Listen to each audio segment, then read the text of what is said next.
Փաշինյանի դեմ տեղեկատվական եւ քաղաքական օպերացիան համակարգում է Ռուսաստանի նախագահի վարչակազմում վերջերս ստեղծված ռազմավարական գործընկերության եւ գործակցության վարչությունը։ Հայտնում է The Insider միջազգային հարթակը, նշելով, որ այն ղեկավարում է Սերգեյ Կիրիենկոյի մերձավոր համարվող Վադիմ Տիտովը, որը նախկինում փորձել էր ներգրաված լինել նաեւ Հունգարիայի ընտրական գործընթացներում։ Հայկական ուղղության հիմնական համակարգողներն ըստ հարթակի Վալերի Չերնիշովն ու Դմիտրի Ավանեսովն են։ Երկուսն էլ ներկայացվում են որպես ռուսական հատուկ ծառայությունների հետ կապ ունեցող պաշտոնյաներ։ Չերնիշովը նախկինում աշխատել է ռազմական հետախուզությունում եւ դասավանդել դիվերսիոն աշխատանքի հիմունքներ, իսկ Ավանեսովը վերապատրաստում է անցել FSB-ի տեղեկատվական տեխնոլոգիաների ինստիտուտում։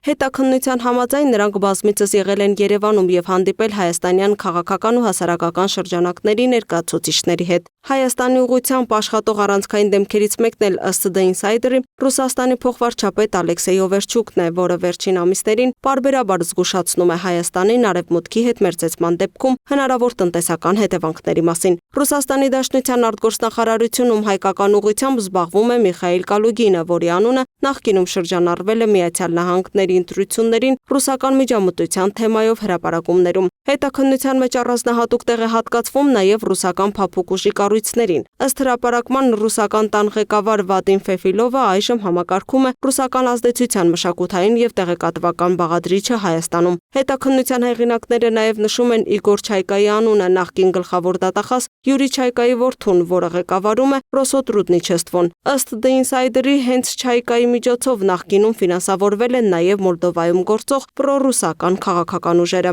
Մոլդովայում եւ Հունգարիայում ձախողումից հետո Կրեմլը իր բոլոր ռեսուրսներն ուղղել է դեպի Հայաստան, որտեղ հունիսի 7-ին տեղի կունենան խորհրդարանական ընտրություններ։ Կրեմլը հույս ունի կանխել ԵՄ-ի եւ ԱՄՆ-ի հետ մերձեցման ուղին բռնած Հայաստանի վարչապետ Նիկոլ Փաշինյանի քաղաքացիական պայմանագիր կուսակցության վերընտրությունը։ Հայկական ուղղությունը համակարգում է ՌԴ նախագահի վարչակազմը, արտաքին հետախուզության ծառայությունը, գլխավոր հետախուզական վարչությունը եւ դաշնային անվտանգության ծառայությունը։ Այս կառույցների սպաներն են գործուղվել Երևան առաջադրված նպատակների իրականացման համար։ Հայաստանում գործող ռուսական հետախուզական ցանցի անդամ հանդիսացող Ալեքսեյ Միշլյավկինը, որը Երևանում Ռուսաստանի դեսպանատան առևտրային ներկայացուցիչն է, իրականում Ռուսաստանի արտաքին հետախուզության ծառայության ռեզիդենտն է Հայաստանում։ Ըստ հետաքննության նա համակարգում է լայն գործակալական ցանց եւ տեղեկություններ հավաքում Հայաստանի քաղաքական ղեկավարության, այդ թվում վարչապետ Նիկոլ Փաշինյանի մասին։ Հոդվածում նշվում է, որ Մոսկվայում Փաշինյանին նույնիսկ տվել են օպերատիվ մականուն մորուք։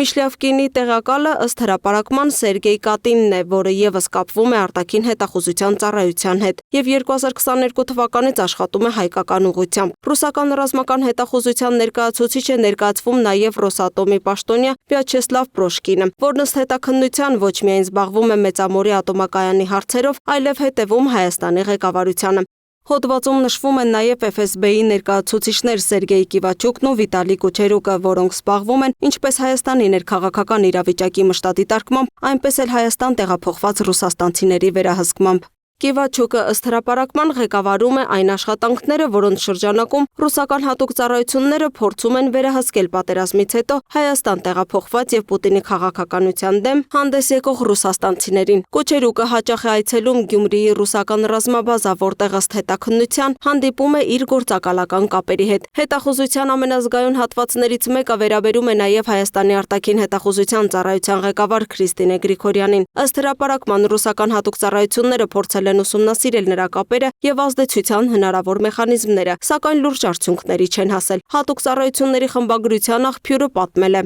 Քրիստինեին հրավիրում էին Մոսկվա արտաքին հետախուզության ծառայության ակադեմիայում կարճատև ստաժավորում անցնելու, զրուցելու համար, բայց նա գնաց խելք հավաքելու ԱՄՆ կենտրոնական հետախուզական վարչությունում, իսկ հետո ամերիկացիները օգնեցին նրան Երևանում ստեղծել անհրաժեշտ կառուցվածքը։ Իհարկե փորփրում էին նրա անձնական կյանքը, տեստուգեցին, թե ում հետ էր նա մեր միջոցով թռել Պեկին, բայց օպերատիվ նշանակություն ունեցող տեղեկատվություն չստացան։ The Insider-ը նաև պնդում է, որ Երևանում աշխատող ռուսական ռազմական կցորդ Ալեքսանդր Գլադիշչուկը զբաղվում է Հայաստանի ռազմավարական նշանակության օբյեկտների քարտեզագրմամբ։ Մինչև Երևան տեղափոխվելը նա աշխատել է Ռուսաստանի պաշտպանության նախարարության գաղտնի աշխարհագրական տեղեկատվության կենտրոնում եւ նախկինում նման գործունեություն է իրականացրել նաև Բելգիայում ՆԱՏՕ-ի օբյեկտների վերաբերյալ։ Լուսինե Գրիգորյան, Free News, Ազատ լուրեր։